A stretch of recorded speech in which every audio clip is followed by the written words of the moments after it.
you don't need to spend thousands of dollars on a top tier photo shoot or a top tier video shoot to really get your brand out there and to start. Really, you can take your iPhone and start right now in your backyard or in your room.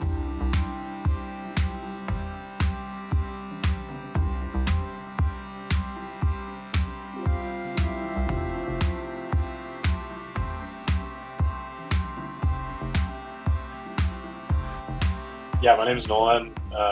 Been into e-commerce since 2017, doing it for multiple years. Started my first six-figure e-commerce brand back in high school. And yeah, from Los Angeles, West Side, Santa Monica, Westwood area. When Tagsmate, the business we sold on Flippa, was probably our second or third business that we started. We failed a lot of other businesses in the past, but Tagsmate was that one that really took off. It took off fast, and we allocated a lot of our resources and time to do it. And yeah, it was an awesome journey. The reason why we started, I started an older e-commerce brand years ago that sold AirPod cases right when the AirPod earphones came out. And that did really well. People liked, to accessorize their Apple products.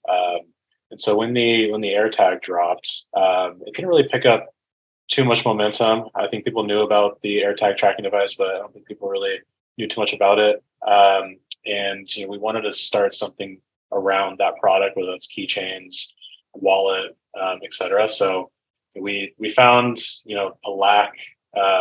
Just a lack of products in the market around AirTag, and also just a lack of smart trackable wallets. There weren't too many out there. We mainly launched through TikTok. We had a few TikTok videos that went viral on the platform, and that really kind of led the brand to where it is now. And then we introduced Facebook and Instagram advertising. We did tons of influencer marketing. We got into multiple different wholesale opportunities in brick and mortar stores. Don't watch the first TikTok videos. They're pretty cringeworthy, but basically set it live. I mean, we started getting dozens of orders, and we immediately were like, we need to really go all in on this. And in retrospect, I think we wish we went even harder on it. Kind of the perfect product, I think, for e-commerce in terms of a lot of logistics of it, just being lightweight, easy to ship. We could get inventory sent over, fairly quickly. Lead time was, good. So we just had a lot of things really lined up. And, when the business started to take off, we were in a good position to really just put everything back in the business and keep growing it until we eventually exited. It got to scale that was the biggest that he and I had ever dealt with. And it was, kind of, I think, ready to be in a position for someone that had the experience that would take it to the next level in regards to mostly, expanding the product line. I think, perfecting the product even more than we were able to work on the supply chain things. That, our main expertise is really on the e-commerce, the advertising side of things. And we thought that the next person that would come in and really improve the bottom line for the business and just help expand into the next stage would be someone who has that supply chain logistics expertise, be able to come out with some products that the market needed, since we had grown such a big audience, across our email list. We had tens of thousands of people sign up super, super quickly, and that we knew kind of a lot about, being tech enthusiasts and such. So there was definitely just with this huge audience pool, we're like, what can we feed this audience? How can we develop those products that would be, that's where I thought the most opportunity to grow would be. And that's ultimately what we ended up, the kind of person we ended up selling to. It's tough. I mean, we spent a lot of sleepless nights, a lot of stress, but it is, it's nothing more fun. I think we're both super passionate about it, and just being able to take a brand from zero to several $1 million in revenue is just super rewarding. I think there's certain moments there where we hit, I remember we finally hit like $1 million in total revenue, and we were both like just talking to each other, FaceTime. We were like, we did it. It's just, moments like that make it totally worth the sleepless nights. But yeah, getting started, it just, you just got to kind of take the leap. There's, and to make it as much of a calculated risk as you possibly can, there's always going to be so much uncertainty, but and like he said, we failed a handful of times before we succeeded, and we've had brands that didn't really work out. It's just about, making those as calculated risks as possible. I think what's such a massive benefit of it is that you can't get a college degree in e-commerce. I mean, maybe now there's, a couple of universities offering, courses about it and such, but I took a course at USC about e-commerce, and it was 10 years behind, what really where the market actually was at. And that was some good insight into, like, in order to be in this industry, you have to be willing to, like, really independently learn. You just be willing to put that extra time in. That's, I think, what the speed at which you're willing to learn and, just go out and research on your own is how you're going to really grow and, go through a couple of failures and find that success. There's a lot of things that you can't foresee, like, the privacy updates, things like that. You just need to be really adaptable. There's going to be tons of change on that end in terms of just the technology is changing so much every year. Trying to be adaptable in the next few years and leverage different tools and tech to your advantage, and building a brand that people want to follow and be a part of and support. We started running digital marketing for a handful of D2C e-commerce brands in the small to medium size into things, acting like their outsourced CMO. We would run all their paid social channels, paid search, do a little bit of email marketing. And then we sort of transitioned into our brand building side of things. So now we run a portfolio of e-commerce brands. One of them was Tagsmate. So we run a portfolio of different consumer goods. We just recently launched a new one as well. So excited about that. I previously worked at an agency as well. I came from an agency background, but also my mom started an e-commerce brand.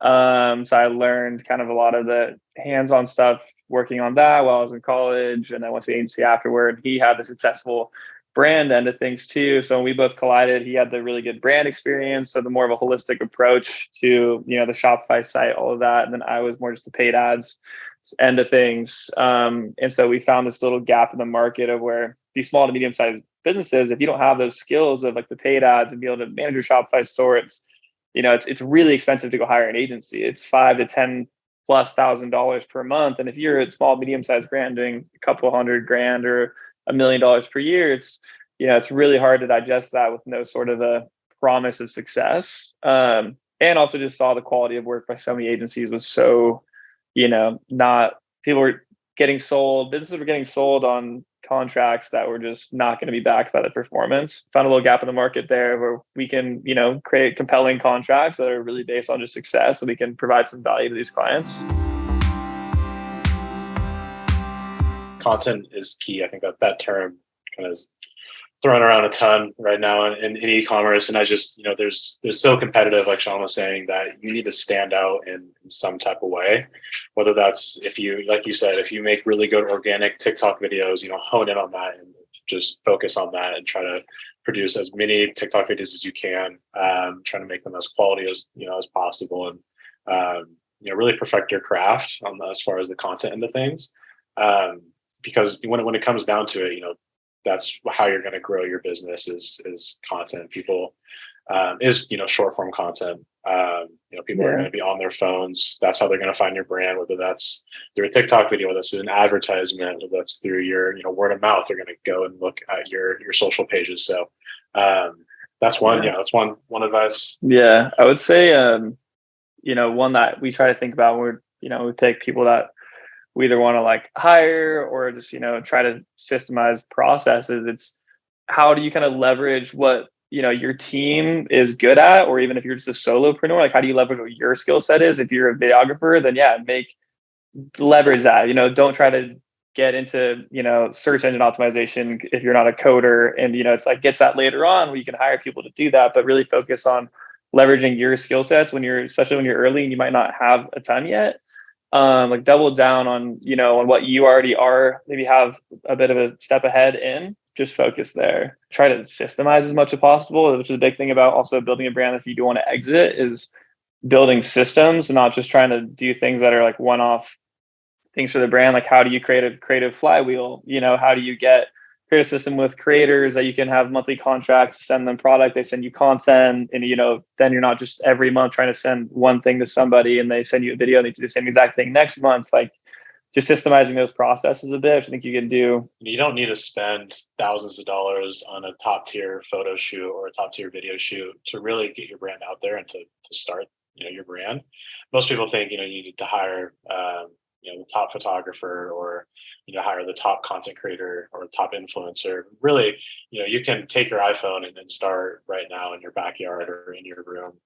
You don't need that, you don't need super quality stuff right away. I think that's something that we learned. We really bootstrapped all of our brands from the ground up. We try to spend as little as possible.